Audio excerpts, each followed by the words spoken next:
नमस्कार, नवतेज टीवी देख रहे हैं आप और मैं आपके साथ हूं चंदा यादव। खबरों की शुरुआत करेंगे। कांग्रेस नेता सचिन पायलट ने उदयपुर सर्किट हाउस में प्रेस वार्ता की है, जहां उन्होंने बीजेपी की डबल इंजन की सरकार पर वादा खिलाफी का आरोप लगाया है।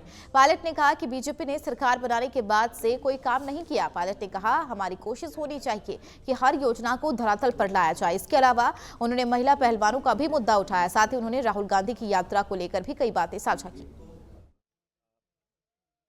लेकिन भाजपा का पूर्ण बहुमत की सरकार बनने के बाद जो मूलभूत सुविधाएं हैं, जो वादे खुद भाजपा के नेताओं ने अपने मुख से किए थे, हमने उनको प्रेरित नहीं किया था। जो बातें उन्होंने कही थी वो किसान की आमदनी दुगनी करने की बात कही थी, महंगाई को ख़त्म करने की बात की थी, कालाधन समाप्त करने की बात की थी, लोगों के खातों में 15 लाख रुपए डालने की बात की थी, नौजवानों को 2 करोड़ रोज़गार प्रतिवर्ष देने की बात की थी। ये वो वादे हैं जो रिकॉर्ड पर हैं भाजपा के।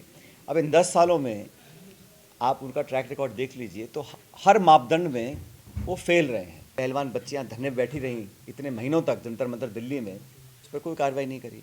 तो आप एक तरफ सशक्तिकरण की बात करते हैं महिलाओं की, दूसरी तरफ उन बच्चियों का जिन्होंने शौर्य प्राप्त किया, ओलंपिक में मेडल लेकर आए, देश का नाम रोशन किया, उनकी बात को आपने सिरे से खारिज कर दिया। तो ये सब बातें जनता देख रही है, उनके जहन में सारी हकीकत मौजूद हैं। इसलिए हम चाहते हैं कि इशू बेस्ड पॉलिटिक्स हो, परफॉर्मेंस, गवर्नेंस, डिलीवरी और आपकी जो 10 साल की रिपोर्ट कार्ड है उस पर चर्चा होनी चाहिए। हमारे जो न्याय यात्रा है, ये यात्रा भी जो शोषित वर्ग हैं, जो जिनकी बात को सुन नहीं रहा, जो अपने आप को दबा हुआ महसूस करते हैं, उन लोगों तक अपनी बात पहुंचाकर उनको न्याय दिलाने की कोशिश की है। 14 राज्यों में यात्रा जाएगी और राजस्थान में शायद 2 ही दिन का कार्यक्रम है, लेकिन यहाँ 2 दिन का यहाँ पर भी होगा। तो यात्रा से के माध्यम से राहुल जी ने देश में संदेश देने की कोशिश की है। और ये मैं इसलिए नहीं कह रहा हूँ कि ये ज़रूरत कांग्रेस पार्टी की है। नागौर के मेड़ता में कृष्णदेव महाराज के 270 वार्षिक उत्सव में शिरकत करने ओम दास महाराज पहुंचे, जहां आचार्य ओम दास महाराज की मेड़ता के सोगाबाद से भव्य कलश यात्रा के साथ शोभा यात्रा निकाली गई। संतों के दर्शन के लिए सैकड़ों की तादाद में श्रद्धालु मेड़ता पहुंचे और गाजे बाजे के साथ रामधुन पर थिरकते हुए कृष्णदेव महाराज की छत्रियां पहुंची। इस दौरान मेड़ता वासियों ने आचार्य ओम दास महाराज का पुष्प वर्षा और माला पहनाकर स्वागत किया। बीकानेर के एक युवा कमल भाटी ने विश्व की सबसे छोटी पगड़ी बनाकर एक रिकॉर्ड बनाया है। कमल भाटी ने माचिस के तिल्ली पर और हाथों के अंगुलों पर पगड़ी बनाने का कीर्तिमान रचा है। बता दें, इससे पहले कमल भाटी ने 5 अलग अलग विश्व रिकॉर्ड बनाया है। अपने नाम पहले भी कर चुके हैं। भाटी का इंडिया बुक ऑफ रिकॉर्ड एवं नेशनल बुक ऑफ रिकॉर्ड में नाम भी दर्ज है। 30 मिनट में 75 साफों के साथ विश्व की सबसे बड़ी पगड़ी का रिकॉर्ड भी भाटी ने बनाया है। इससे पूर्व विश्व की सबसे छोटी पगड़ी माचिस की तिल्ली पर और 57 मिनट में 215 साफा बांधने का रिकॉर्ड भी कायम है। इसमें खास बात यह है कि भाटी ने आंखों पर पट्टी बांधकर साफा बांधने और सबसे कम 13 सेकंड में साफा बांधने का रिकॉर्ड बनाया है। साफा पगड़ी बांधने में माहिर कमल भाटी में 150 से अधिक तरह के साफे पगड़ी बांधने का हुनर है। देश और दुनिया में जाना जाता है बीकानेर का नाम नमकीन और रसगुल्ले की मिठास को लेकर, लेकिन बीकानेर में खास तौर पर आपको बताना चाहेंगे कि कला के अंदाज भी अलग अलग देखने को मिलते हैं।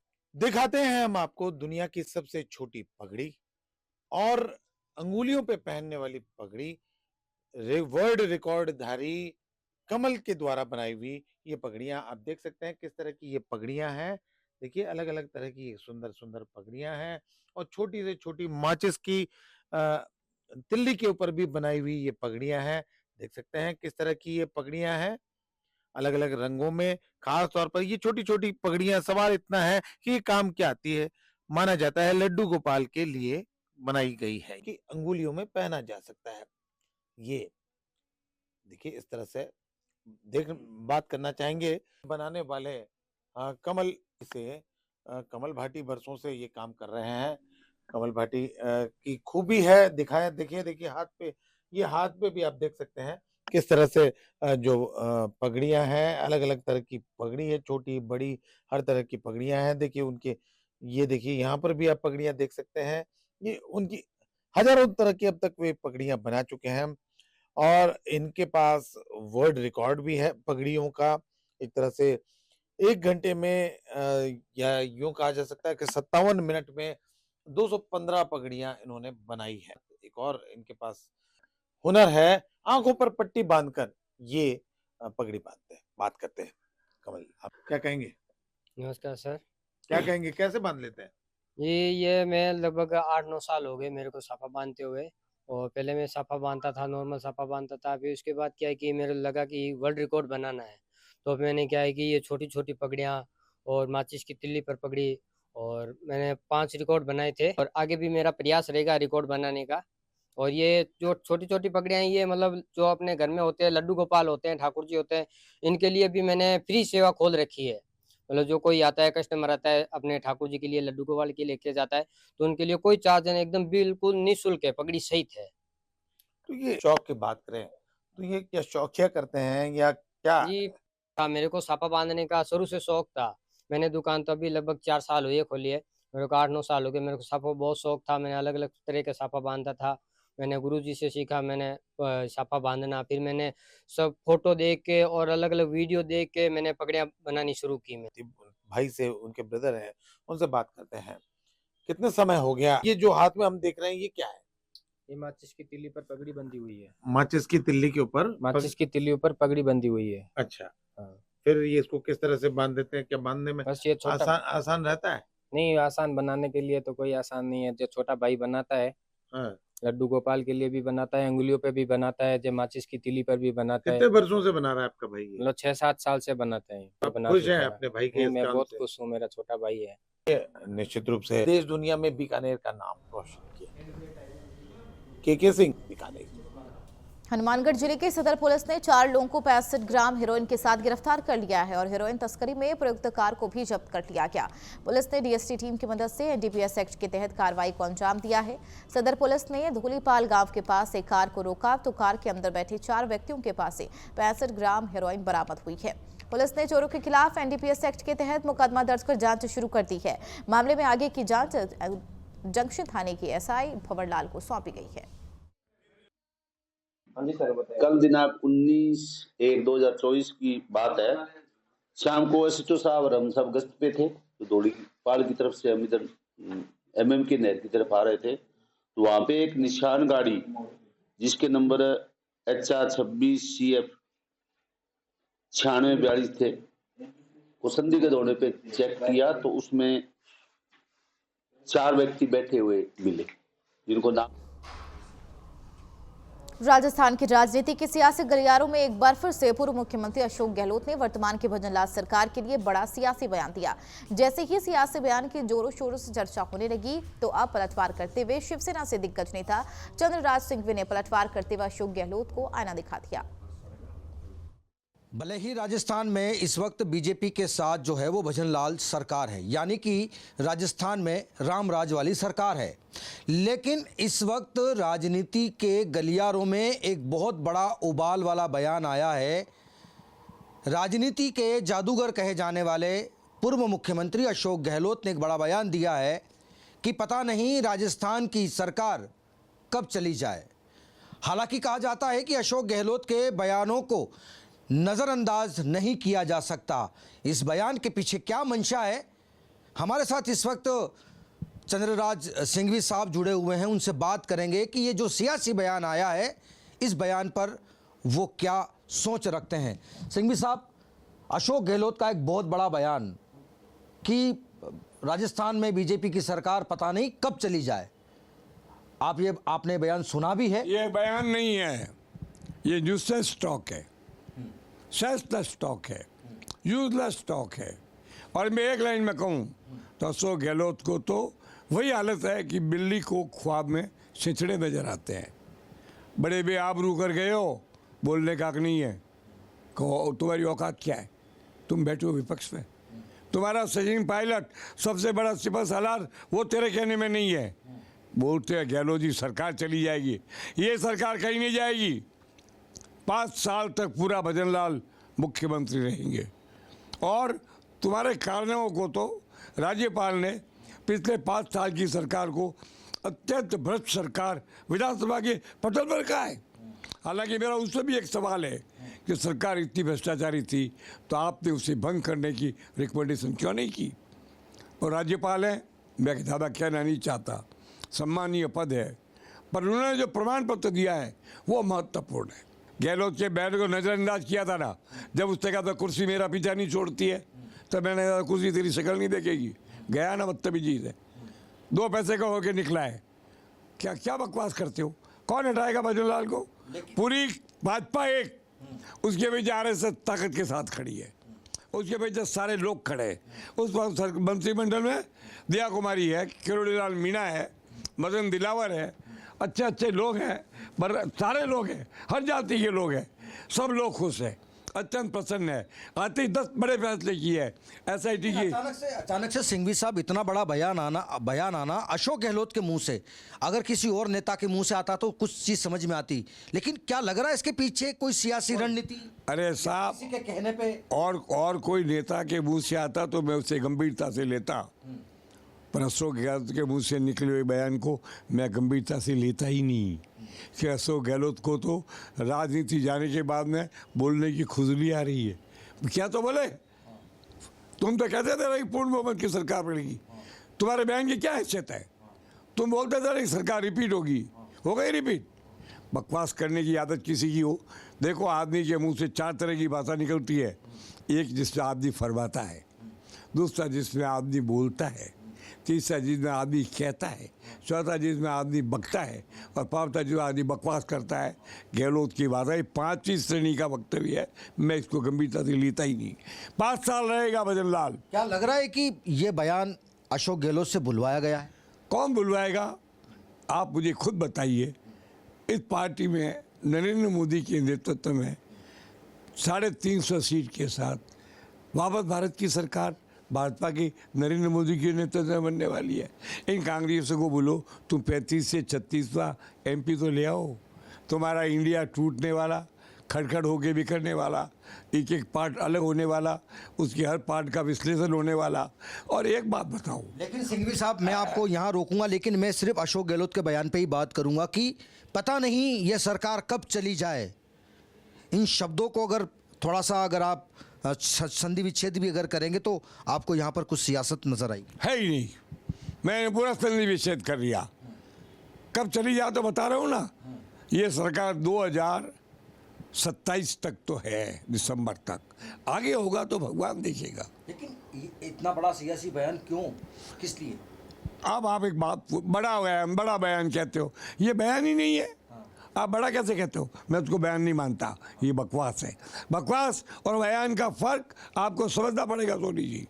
ये बकवास है, बयान ही नहीं है। कारण है ही नहीं जाने का। पूर्ण बहुमत है, बजट सत्र चल रहा है, कहाँ है? 1% भी कमजोरी नहीं है। और तुमने जितने पाप कर्म किए हैं, लोग कहते हैं सब जगह ईडी का छापा है। तूने टोटल भ्रष्टाचार किया। ईडी लगनी चाहिए, हर कर्म में लगनी चाहिए। सीबीआई की इंक्वायरी होनी चाहिए, सजा मिलनी चाहिए। पाप कर्म की सजा नहीं दे वो राजा पापी होता है।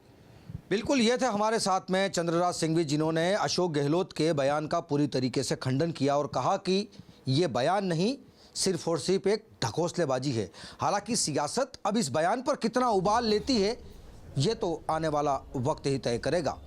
कैमरा सहयोगी राकेश गुप्ता के साथ सुरेंद्र सोनी, नवतेज टीवी, जयपुर। खबर पुष्कर से है, जहां सैंड आर्टिस्ट ने बालू मिट्टी से राम मंदिर की कलाकृति बनाई है। यह कलाकृति उन्होंने रोजाना 3 से 4 घंटे की मेहनत से बनाई है, जिसे बनाने में पूरे 1 महीने का वक्त लगा, जिसमें 10 से ज्यादा ट्रैक्टर बालू मिट्टी का उपयोग किया गया है। सैंड आर्टिस्ट अजय रावत ने बताया कि पिछले 1 महीने पहले कलाकृति बनाने की शुरुआत की थी, जो अब पूरी हो चुकी है। बता दें, इस कलाकृति की 20 जनवरी को वैदिक मंत्रोच्चारण के साथ पूजा अर्चना कर शुरुआत की गई है। बता दें, अजय इस कलाकृति की चर्चा सोशल मीडिया पर भी खूब हो रही है।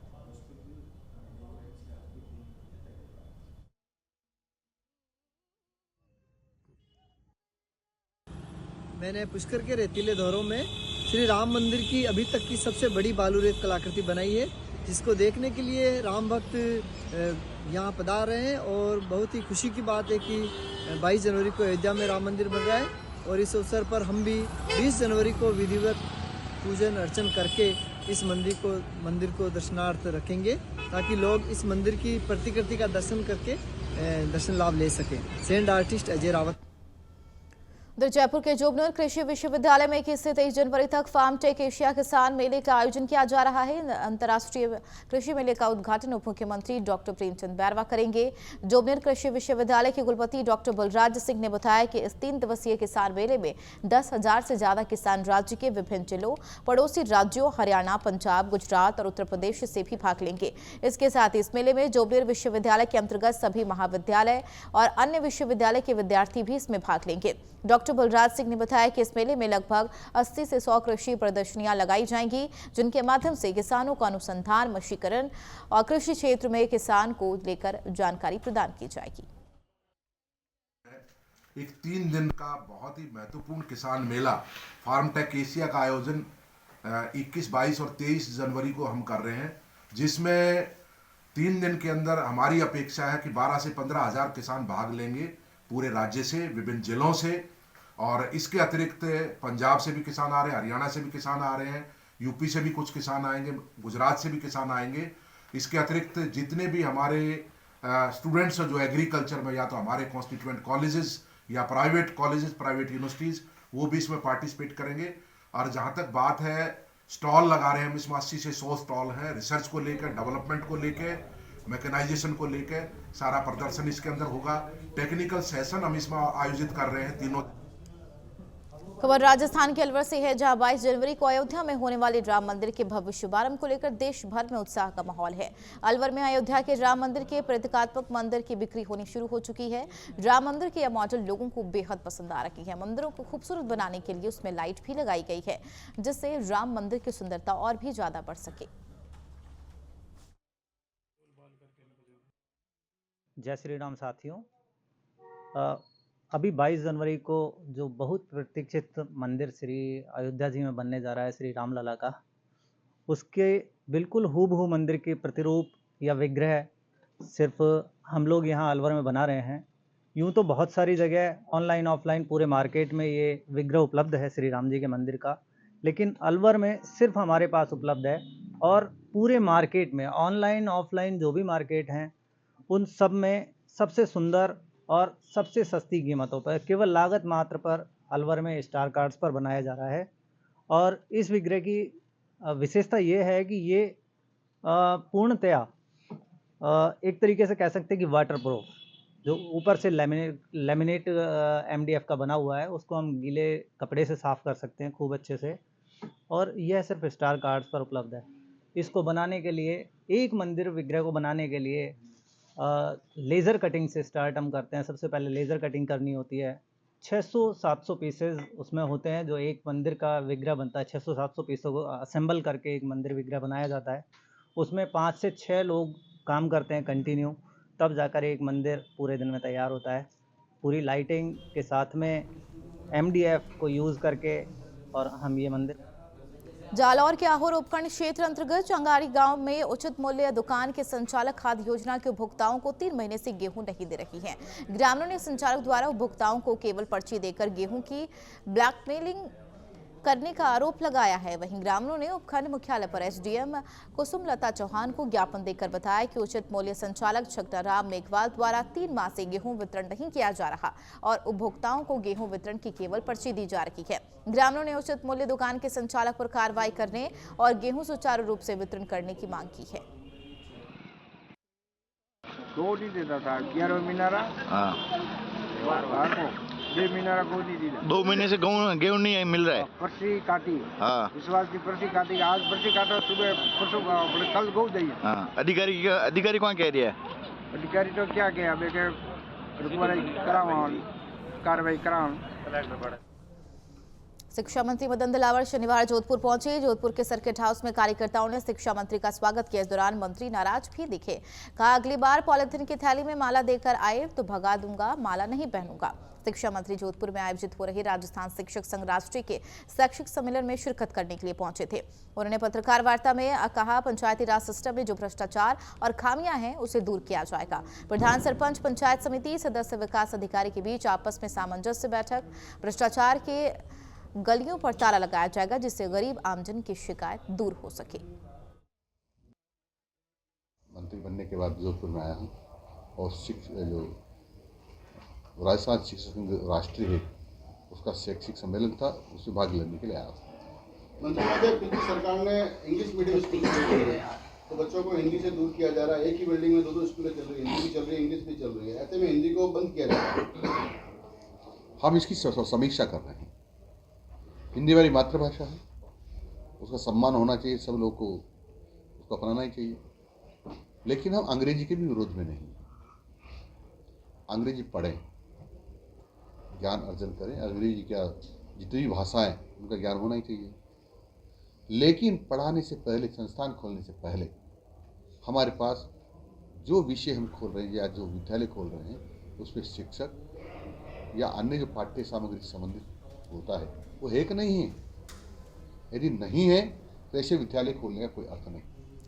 जयपुर के नाहरगढ़ के खजाना महल में राम सेतु के अद्भुत तैरते पत्थरों के दर्शन होंगे। खजाना महल में राम सेतु के अद्भुत तैरते पत्थरों को छूकर उसका पूजन कर साक्षात भगवान श्री राम की मौजूदगी का एहसास अनुभव होगा। और 22 जनवरी को रामलला की प्राण प्रतिष्ठा आने वाले दिन विशेष पूजा अर्चना की जाएगी। इस अवसर पर माणिक पत्थर के 13,650 कैरेट के बेशकीमती राम दरबार को भी संग्रहालय में प्रदर्शन के लिए स्थापित किया जाएगा।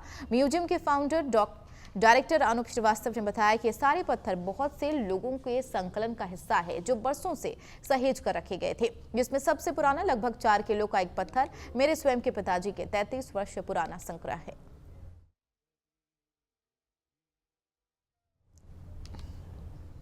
अध्यात्म गुरु और आर्ट ऑफ लिविंग संस्था के संस्थापक गुरुदेव श्री श्री रविशंकर 23 और 24 जनवरी को जोधपुर जा रही है। उनकी 2 दिवसीय यात्रा जोर शोर से शहर में तैयारियां चल रही है। बताया जा रहा है कि श्री श्री रविशंकर 23 जनवरी को शाम 6 बजे शिकारगढ़ के विशाल डारा गार्डन में आर्ट ऑफ लिविंग ज्ञान, ध्यान और सुमधुर भक्ति संगीत का एक भव्य कार्यक्रम में शिरकत करेंगे, जिसमें शहर भर के लगभग 30,000 लोग एकत्रित होंगे। अगले दिन 24 जनवरी को गुरुदेव जोधपुर के एक अत्याधुनिक रक्तदान केंद्र का उद्घाटन करेंगे। ये बहुत सौभाग्य की बात है कि लगभग 13 वर्षों बाद गुरुजी श्री श्री रविशंकर जी जोधपुर की तरह पर आ रहे हैं और उनके 2 दिवसीय जो प्रवास है उसमें अलग अलग कुछ कार्यक्रम रखे गए हैं। यदि मैं आपको उसके बारे में थोड़ा संक्षिप्त जानकारी दूँ तो मुख्य आयोजन जो है हमारा वो 23 तारीख शाम को शिकारगढ़ स्थित जो दारा गार्डन है वहाँ पर एक गान, ध्यान और ज्ञान, इसकी एक संध्या होने वाली है जिसमें गुरुदेव खुद रहेंगी।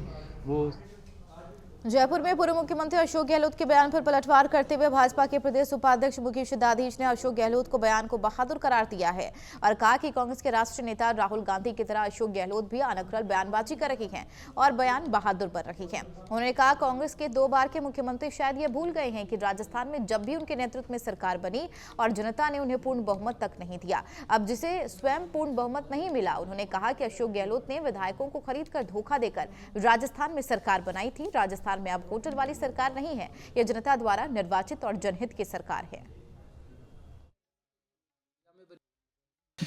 एक और देश जहां भगवान श्री राम के महल में विराजने का उत्सव मना रहा है, तो वहीं कांग्रेस के नेता जो हैं वो लगातार अपनी बयानबाजियों को लेकर सुर्खियों में बने रहने की कोशिश कर रहे हैं। ऐसे ही कांग्रेस के एक नेता हैं राजस्थान के पूर्व मुख्यमंत्री अशोक गहलोत, जो कई दिनों से सुर्खियों में नहीं थे, लेकिन हो सकता है सुर्खियों में आने के लिए वो एक बयान जो उन्होंने जारी किया है कहीं ना कहीं हो सकता है आगे जाके उनके लिए या उनकी पार्टी के लिए मुसीबत का सबब बन जाए। जी हाँ, उन्होंने भाजपा सरकार के ऊपर एक बयान दिया है। उनका कहना है कि ये सरकार कभी भी जा सकती है। इसी पर बात करने के लिए हमारे साथ भाजपा राजस्थान के प्रदेश उपाध्यक्ष मुकेश दाधीच जी मौजूद हैं। सर, मुख्यमंत्री अशोक गहलोत कह रहे हैं कि ये सरकार कभी भी जा सकती है। देखिए, मैं ये कहना चाहूँगा कि अशोक गहलोत जी राजस्थान के 2 बार मुख्यमंत्री रहे और इस प्रकार के बयान वो देते हैं तो मुझे लगता है कि वो सुर्खियाँ बटोरने के लिए ही देते हैं। उनको लगता होगा अभी वो थोड़ा सा हाशिए पे चले गए हैं, तो ऐसा बयान एक रणनीति के तहत भी वो दे सकते हैं। लेकिन मुझे लगता है कि राजस्थान की जनता ने उनको नकार दिया और इसलिए एक कहावत है राजस्थानी में कि तेल बढ़ाऊं पहले बीघा माँ की कथा कहानी के। उन्होंने बड़े बनने से पहले ही जनता के लिए जो तेल था, जो राशन था, वो पी गए पहले ही, और उसके कारण से उनकी सरकार चली गई। और अब वो केवल ऐसी बातें बोल करके एक जिसको कहना है ना पॉलिटिकल फ्रस्ट्रेशन, क्योंकि उन्होंने सोचा नहीं था इस बार कि जनता हमको बाहर कर देगी क्या, और ये पॉलिटिकल फ्रस्ट्रेशन ही मैं समझता हूँ उनका नज़र आता है चारों तरफ, और उन्हीं में नहीं, कांग्रेस के हर नेता में नज़र आता है। एक उदिप्तनान नेता जो राजस्थान का मुख्यमंत्री बना है, तो हो सकता है स्वाभाविक रूप से उन लोगों को भी लग रहा होगा, लेकिन जिस प्रकार के 2020 मैच भजनलाल सरकार खेल रही है, मुझे लगता है कि ऐसे लोग गुमनामी के अंधेरे में चले जाएंगे। और ये सरकार राजस्थान की जनता ने 5 साल के लिए बनाई है। ये उनकी सरकार की तरह का होटलों की सरकार नहीं है, ये जनता के बीच में रहने वाली सरकार है, और जनता के बीच में रह करके 5 साल राजस्थान की जनता के जन कल्याण के काम करेगी। अशोक गहलोत जी मुंगेरी लाल के हसीन सपने देखने बंद कर दें। अगर कोई तथ्य है तो सामने लाइए, समझ में आएगा आप में कितना दम है। आप 5 साल खुद तो घुट घुट के जिए, ऐसे लोगों को साथ रखा आपको, जिस रखा आपने, जिनको कभी आपने नकारा कहा, मक्कार कहा, पता नहीं क्या क्या कहा, और अंत में आते आते उनके सामने घुटने टेक दिए आपने। इसलिए मुझे नहीं लगता कि, मैं तो ये मानता हूँ इस समय कुल मिला के कि विनाशकाली विपरीत बुद्धि है। तो पूरी कांग्रेस ही जब रसातल में जा रही है, कांग्रेस का हर नेता ऐसा ही सोचता है, तो अशोक गहलोत जी कैसे बच सकते हैं? उनको भी तो आखिर है तो कांग्रेस ही। मतलब एक और 22 जनवरी 2024 की अगर हम बात कर लें, सदियों का इंतज़ार, लाखों करोड़ों हिंदुओं की आस्था का जो केंद्र प्रभु श्री राम है, वो अपने महल में विराजने वाले हैं, प्राण प्रतिष्ठा उनकी होने वाली है, और श्री राम जन्मभूमि ट्रस्ट की तरफ से तमाम लोगों को निमंत्रण भी भेजे गए हैं। लेकिन कांग्रेस और कई जो विपक्ष में खड़े हैं केंद्र सरकार के, बीजेपी के, उन्होंने इसे बीजेपी का कार्यक्रम करार दे दिया और उस निमंत्रण को अस्वीकार कर दिया। देखिए, मैं कहूँगा कि इस देश में अगर कोई प्रधानमंत्री कोई कार्यक्रम करता है तो बीजेपी का कैसे हो सकता है? मुझे लगता है कि कांग्रेस और विपक्ष के लोगों का स्वभाव है कि हिंदुओं को अपमानित करना, हिंदुओं के खिलाफ जहर उगलना, ताकि जो विदेशी फंडिंग उनको मिलती है वो मिलती रहे। मेरा आरोप है ये, केवल विदेशी फंडिंग को बचाए रखने के लिए हिंदुओं पे तरह तरह के आरोप प्रत्यारोप करने का काम कांग्रेस और विपक्ष के लोग करते हैं। आपको नहीं जाना मत जाइए, अब कौन मना कर रहा है आपको? लेकिन आप लेटर जारी करके मना कर रहे हैं। आपको निमंत्रण मिला, निमंत्रण मिलने के बाद में आपने लेटर जारी करके मना किया, तो किसको संदेश देना चाह रहे हैं आप? किसका तुष्टीकरण कर रहे हैं आप? बहुत लोग नहीं जाएंगे, निमंत्रण मिला है नहीं जाते हैं, बहुत जगह ऐसा होता है। लेकिन आपने निमंत्रण को ठुकराना, इसका मतलब आज भी आप डिवाइड एंड रूल की राजनीति करते हैं, आज भी आप तुष्टीकरण की राजनीति पे तुले नहीं हैं, और उसके बाद बयान जारी कर रहे हैं कि हम अभी नहीं, बाद में जाएंगे। अरे बाद में जाओ, कभी जाओ भैया, कौन मना कर रहा? जाओ तो शुरू। गए क्यों नहीं आज तक? क्यों नहीं किया? आप बनाते ना राम मंदिर, आपको किसने रोका था? इतने लंबे समय तक आप राज में रहे, लेकिन आपके मन में था ही नहीं। आपके मन में तो गैसे गणेश की जगह गैसे गधा पढ़ाना था, तो आप देश के युवाओं को गधा बनाना चाहते हो, संस्कृति के साथ जोड़ना ही नहीं चाहते। इसलिए कितने उदाहरण देश में भरे पड़े हैं जहां आपने देश के युवा को, देश को संस्कृति से काटने का काम किया। मैं आपके माध्यम से आरोप लगाना चाहता हूं, इतने लंबे समय तक कांग्रेस के रेल मंत्री रहे, आप एक तीर्थ स्थल बता दिए जिस तीर्थ स्थल पे रेल जाती हो, उठा के देख लीजिए आप। कोई तीर्थ स्थल नहीं है जहाँ पर सीधी रेल जाती हो, उसके या तो 40-50 किलोमीटर इधर जाएगी या 40-50 क्यों नहीं जोड़ा आपने? किसको संतुष्ट? विकास तो सबका करना चाहिए था।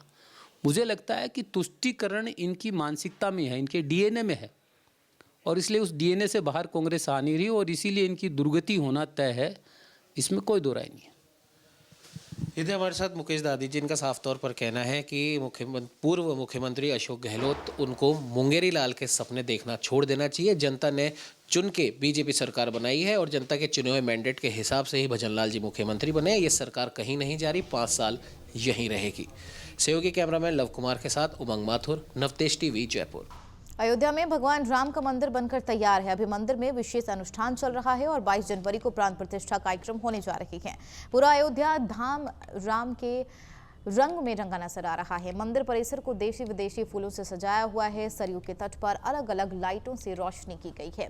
देश विदेश से कलाकार राम की रंगोली बना रहे हैं और देश के कोने कोने से राम भक्त अपने आराध्य प्रभु राम के लिए कुछ न कुछ भेंट ला रही हैं।